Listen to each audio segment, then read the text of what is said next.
Hi, welcome to Mount Pleasant Up Close. My name's Jeff Landy, I'm the Borough Manager, and my co-host... Jerry Lucia, Mayor of Mount Pleasant.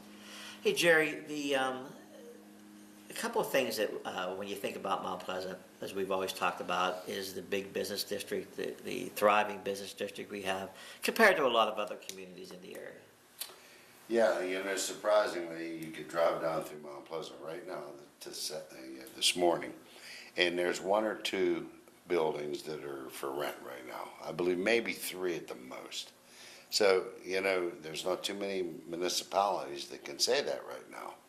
And we're fortunate in in the past year and a half, there were 8 new businesses that opened up in Mount Pleasant. And that is a good record. And we're talking about a main street that we consider from one end of town to the other. Right. And that is a long main street. When you talk about main streets in other communities, a lot of times that's only 3 or 4 blocks. Yeah. Okay, our main street actually is about a mile long main street. Well, I'll tell you what, it runs from the 100 block to the end of the 900 block. That's right. That's the main street. And so you're covering a big distance. When you're talking about businesses not being closed and boarded up, you're talking about a lot of area and a lot of businesses. Mm-hmm.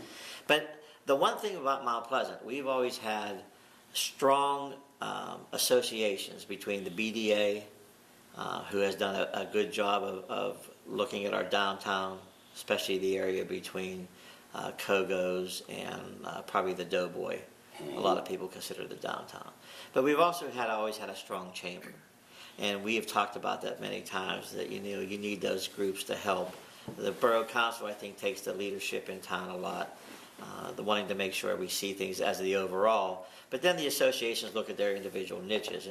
And today, we have back the Greensburg Westmoreland County chapter. I'm sorry, the Westmoreland County Chamber of Commerce from Greensburg, but it's also the Laurel Highlands chapter, right? Yes. Am I right on those terms? That's right, yeah. Okay. Yeah, Westmoreland Chamber, and we have a couple of chapters, and Mount Pleasant happens to be our newest chapter, I guess is what we would say. And you remember when we were on last time, which has been about a year now, I guess, right, since the last time we sat down and talked, is that we brought on and merged what was the Laurel Highlands Chamber of Commerce, which serves the Mount Pleasant area. They came in, became a part of the Westmoreland Chamber back in at the end of 2011, beginning of 2012. So let's have you introduce yourselves. That way everybody knows who we're talking to. Okay. Well, I'll introduce myself as Chad Ammon. I'm president of the Westmoreland Chamber of Commerce, and then I want to make an exciting announcement for us.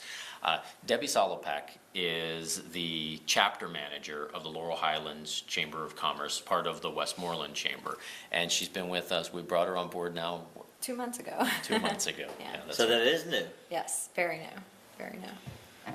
Well, welcome to you. But you're familiar with Mount Pleasant. You've Yes. grown up around here, right? I actually didn't, but my children are.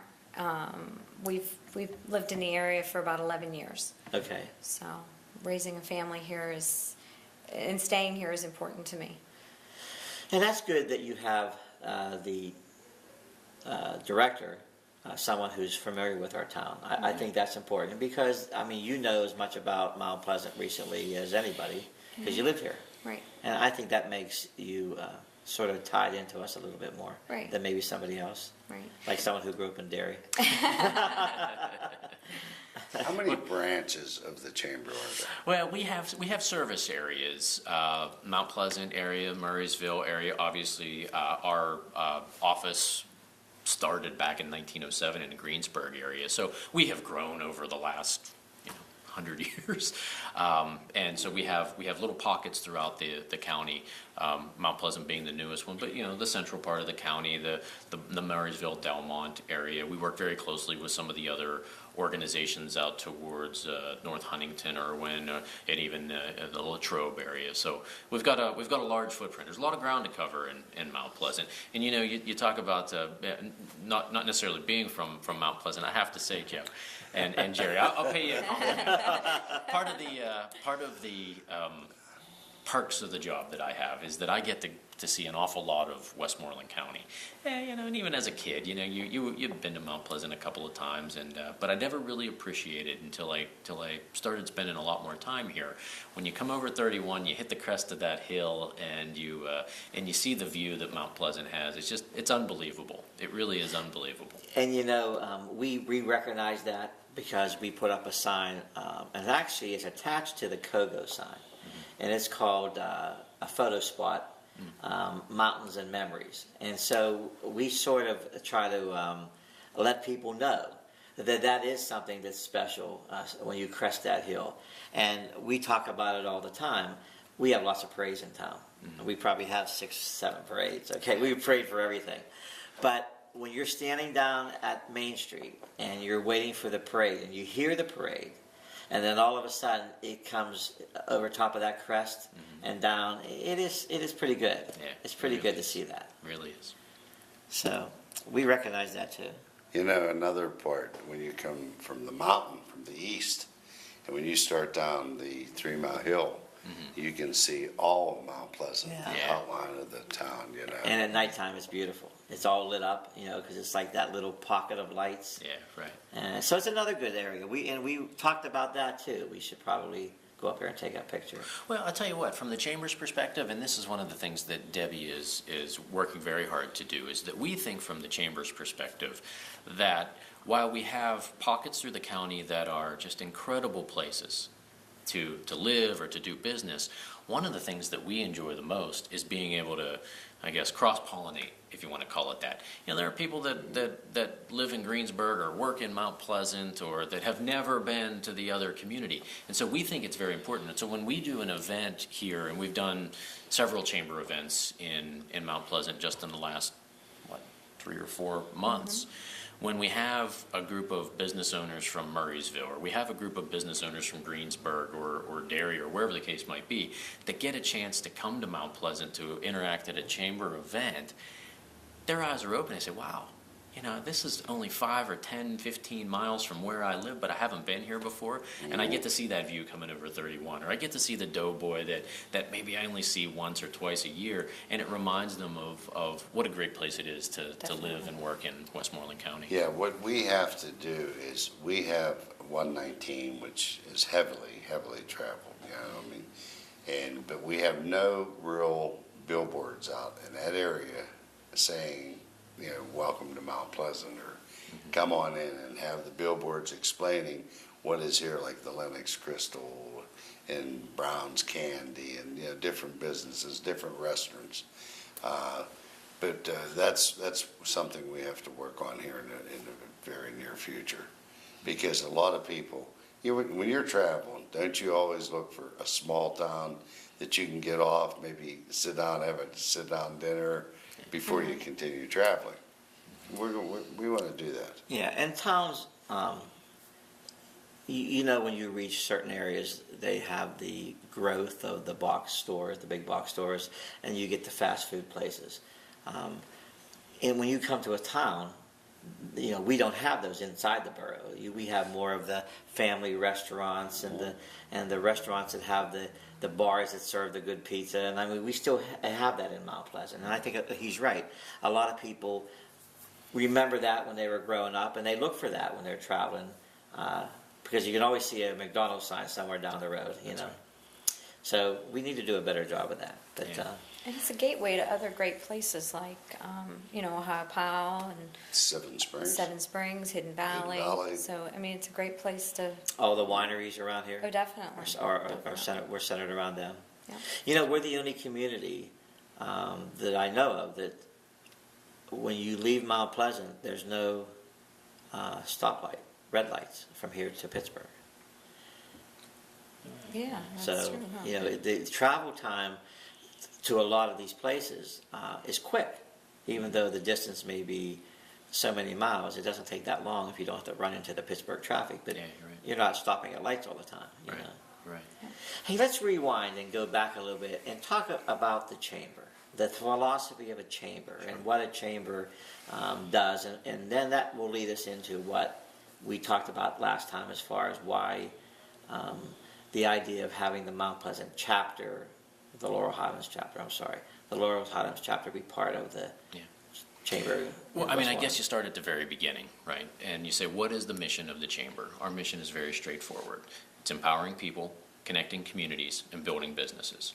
And we think that the best way for us to be able to do that, the connecting communities piece of it, we really do, getting back to what we were talking about earlier, we think that we need to embrace and celebrate some of what people call parochialism that is pervasive in southwestern Pennsylvania. You know, we have that whole thing, right? You beat us in the big game back in 1955, and I'll be darned if we're ever going to work with you again, right? Some of that, it's antiquated thinking. It really holds us back sometimes. And so what we think is that we need to connect these communities. We need to celebrate the unique things about Mount Pleasant, the Doughboy, the view, the history that the community has.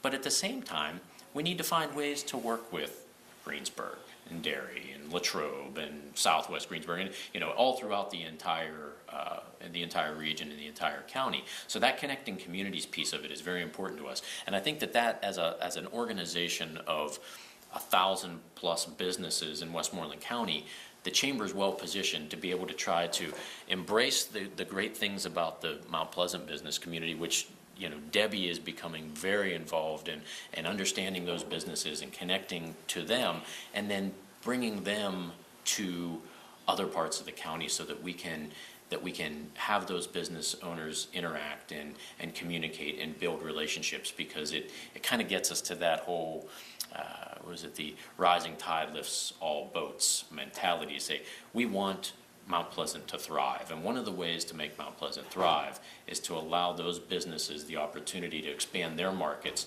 beyond just Mount Pleasant, but throughout Westmoreland County. Well, you know, Westmoreland County, just yesterday, we were at a restaurant here in town, and a group of ladies were there enjoying the afternoon, having lunch in Mount Pleasant. So we asked them where they were from. Yeah. Here, it was a group of teachers, retired teachers from Murraysville. Yeah, there you go. Ah, And they came here because of Lennox and Browns and Yeah. you The know, winery, the Sand Hill. winery, Sand Hill. They were going out there, and they said they make this trip several times a year. Right. They go to different places once a month, but this was one of their stops they come to several times a year. Made us feel real. Yeah, happy Good when for they them. did it. Good for And them. many of them, now they might have said it because we were there, but they said that Yeah, this but they was their didn't know our favorite. connection. No, they said this was one of their favorite places to come to was the Mount Pleasant town and that area, and we felt good about that. But we do hear it a lot. I mean, I hate to say that all the time, but we do when we go outside of Mount Pleasant. You know, you said kind words when you come into Mount Pleasant. You talked about the town. I mean, we do hear that a lot, and we want to showcase Mount Pleasant as much as we can, because it does help us. It does help the businesses in town, Right. and we think we have a lot to offer. Right. Well, you know, you get back to that thing you were talking, you said about, you know, the fast food joints and you know, the national chains. And we have a few that belong to the chamber, and they do a very nice job. But somebody said to me once, name your favorite pizza. Nobody ever names Domino's, Pizza Hut, Papa No. John's, No. you know, the big national chains. They do a great job of being able to, you know, they're great distribution, they're great business models. But everybody always says their favorite pizza is the place that, you know, is the little joint down the street that they grew up next to. And just like some of the places that are here in Mount Pleasant. And those are the things that give a community its character. Those are the things that you need to celebrate. And that's where the chamber comes in. We want those places to thrive. We want the little place on the corner that everybody remembers as a kid of going down and getting the pizza. Those are the places that we want to set a stage for them to be able to network with other businesses, to do a mixer at their place so that other people are able to see what great unique opportunities there are in a small Oh, community. yeah. we want to help them to work smarter, not harder. You know, That's a good saying. Smart enough. You know, the one thing that I always felt a lot of our businesses needed. I think a lot of our businesses, fortunately, I look at it as a positive, have been handed down or have been generation after generation. And sometimes I think when you run into that situation, you get used to doing business a certain way. sort of the way your dad did it, or your parents did it, or your grandparents, whoever handed the business down. And business is changing so much. I mean, whether we want to admit it or not, the internet is here. Most people do business over the internet, or some kind of business on the internet. And I just don't know if a lot of the new business ideas, a lot of the new business practices that have been successful get to some of the smaller downtown people who own businesses.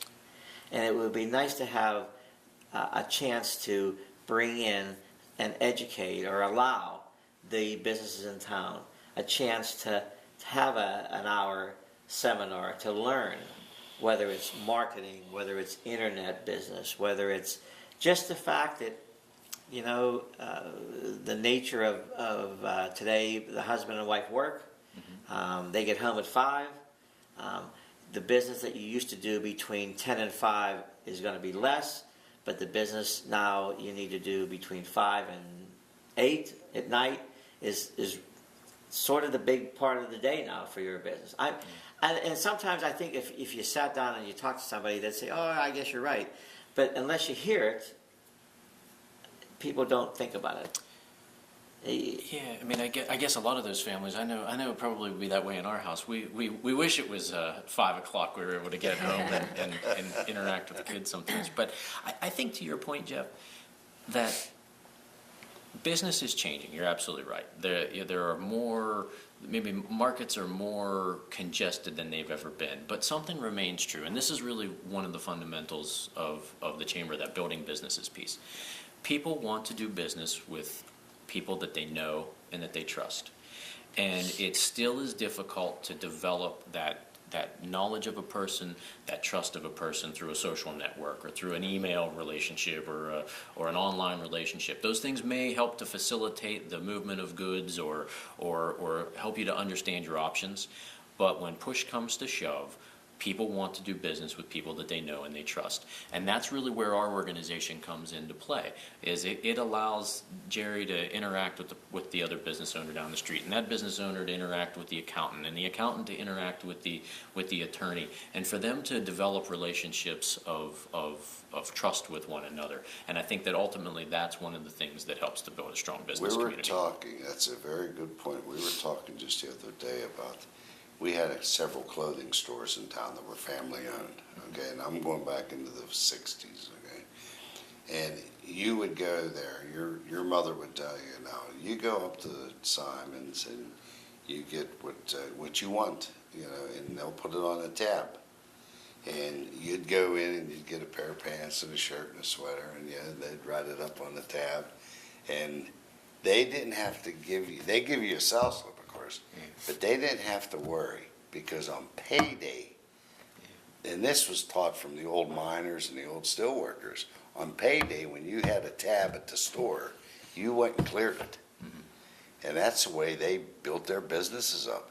Today, you couldn't do it that way. Of course, today everyone has the plastic cards, and they just go ahead and swipe, and that's it. But there's one business in town here.